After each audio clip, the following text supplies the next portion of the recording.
Chief and best బాంబుల్ని తయారు చేయగలిగేది పాకిస్తాన్. ఏంటి ఆ బాంబు అంటే మనిషి. మనిషినే బాంబుగా మార్చడం, లేదా మంచి మనిషిని కూడా వెధవగా మార్చడం. ఇప్పుడు లేకపోతే ఎక్కడో సిరాజ్ ఎక్కడో సిమ్రాన్ ఎవడు ఎక్కడో లిఫ్ట్ ఆపరేటర్ని పట్టుకెళ్ళి ఉగ్రవాదిగా మార్చుకోవడం ఏంటి, ఒక నిరుద్యోగిని తీసుకెళ్ళి ఉగ్రవాదిగా మార్చుకోవడం ఏంటి అంటే వాళ్ళు అలా వాడేస్తారంటే. నేపాల్లో క్యాబ్ డ్రైవరు తాజాగా ఇండియాలో అరెస్ట్ అయ్యాడు. ఎందుకు అంటే ఐఎస్ఐ ఏజెంట్గా. నేపాల్లో క్యాబ్ తోలుకునేటటువంటి వాడికి అక్కడ వచ్చేటటువంటి డబ్బులు నెలకు వచ్చేటప్పటికి 10-12 వేలట. ఖర్చులకి చాలక అప్పులు పాలవుతున్నాడట. వాడికి ఆ క్యాబ్ డ్రైవర్ని అక్కడ స్నేహం చేసి, నువ్వు ఎక్కడ ఉంటే ఏమొస్తుంది, ఇండియాకు పోతే నెలకి 25,000 రూపాయలు డబ్బులు ఇస్తామని చెప్పేసి, ఖర్చులకు ఇంకో 5-10 వేల రూపాయలు ఇస్తాము అని చెప్పేసి వాడిని ఇక్కడికి పంపించారనమాట. వాడు ఇండియా మీద స్పై చేస్తున్నాడు అన్నటువంటి విషయం తేలింది.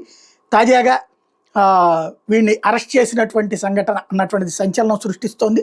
ఒక్కొక్క ఇన్సిడెంట్ ఇప్పుడు భారతదేశానికి అర్థమవుతుంది ఏం జరుగుతుంది అన్నది.